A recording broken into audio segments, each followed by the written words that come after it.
একটি প্রাইভেট ক্লিনিকের বাথরুম থেকে রক্তাক্ত অবস্থায় এক নবজাতককে উদ্ধার করা হয়েছে মাদারীপুর শহরে। গুরুতর আহত অবস্থায় শিশুটিকে তাৎক্ষণিকভাবে নিয়ে যাওয়া হয় মাদারীপুর ২৫০ শয্যা বিশিষ্ট জেলা হাসপাতালে, যেখানে তাকে নিবিড় পর্যবেক্ষণে রাখা হয়েছে।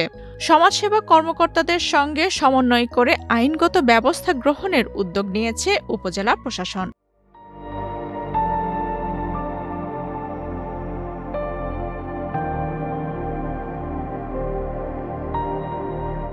২ ডিসেম্বর মঙ্গলবার বিকেলে মাদারীপুর শহরের লেকের দক্ষিণ পাড় এলাকার বাবু চৌধুরী জেনারেল হাসপাতালের পরিচ্ছন্নতা কর্মী সাথী বেগম নিয়মিত পরিষ্কার পরিচ্ছন্নতার কাজে বাথরুমে ঢুকেই প্রথমে নবজাতকটিকে দেখতে পান। শিশুটির শরীর রক্তে ভেজা দেখে তিনি সঙ্গে সঙ্গে ক্লিনিক কর্তৃপক্ষকে খবর দেন। পরে দ্রুত উদ্ধার করে তাকে জেলা হাসপাতালে ভর্তি করা হয়। তারপর আমি আবার বাচ্চাটা কাঁদতে আসছে, তারপর ওই জায়গাতে উঠে কোলে নিয়ে চর্দি ক্লিনিক আইছে, তারপর এই জায়গাতে আবার সদরে পাঠাইছে। বুঝলাই অন্য হালাই না, কিছু করার না। ক্লিনিকের যে শৌচাগার, গণ শৌচাগার বাথরুম, সেখানে কে বা কারা যেন রেখে গেছে। তো যাওয়ার পরে এক হসপিটালের এক আয়া, উনি হলো ওই বাচ্চাটাকে প্রথমে দেখার পরে হসপিটালের ভিতরে যাওয়ার পরে আমার এক আপু ছিল, স্বর্ণালী আপু, উনি বাচ্চাটাকে দেখার পরে উনি আমাকে ফোন দেয় যে সাহেব তুমি কই আছো, দ্রুত একটু হসপিটাল আছে, একটা বাচ্চা পাওয়া গেছে। তো পরবর্তীতে আমি হসপিটাল আসার পর আমরা অ্যাডমিট করি। হসপিটালে অ্যাডমিট করার পরে যে প্রাথমিক যে চিকিৎসা লাগে, ওষুধ কেনা লাগে, ওইটা বাচ্চাটা আমাদের জিম্মায় নিয়ে ওই প্রাথমিক ওষুধটা আমরা ক্রয় করে দিই ওকে আমরা আমাদের হেফাজতে হসপিটালে রাখি। এখন পর্যন্ত হসপিটাল আছে। তো বাচ্চারা একটু অসুস্থ। হাসপাতাল সূত্র জানায় নবজাতকটির বয়স আনুমানিক ১ দিন। ঘটনার খবর ছড়িয়ে পড়লে স্থানীয় বাসিন্দাদের অনেকেই এটিকে মানবিকতার চরম সংকট হিসেবে উল্লেখ করেন।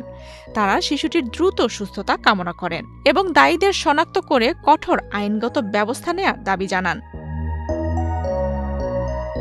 জেলা হাসপাতালের শিশু বিশেষজ্ঞ ডক্টর মনিরুজ্জামান জানান, নবজাতককে জরুরি প্রাথমিক চিকিৎসা প্রদান করা হয়েছে, তবে সে এখনও পুরোপুরি আশঙ্কামুক্ত নয়। এদিকে খবর পেয়ে সদর উপজেলা নির্বাহী কর্মকর্তা ওয়াদিয়া শাবাব হাসপাতালে এসে চিকিৎসা, পরিচর্যা ও নিরাপত্তার বিষয়ে প্রয়োজনীয় নির্দেশনা দেন এবং শিশুটির সার্বিক পরিস্থিতি পর্যবেক্ষণ করেন।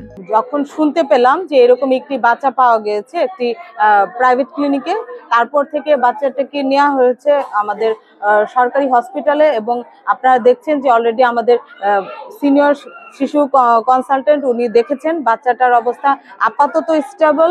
তারপরও ২৪ ঘন্টা ওনারা বিবেচনা রেখেছেন। এখন পর্যন্ত বাচ্চাটির বাবা মা হিসেবে কেউ আমাদের কাছে তাদের দাবি উপস্থাপন করেননি। এখন পর্যন্ত বাচ্চাটিকে আমরা আলাদাই পেয়েছি।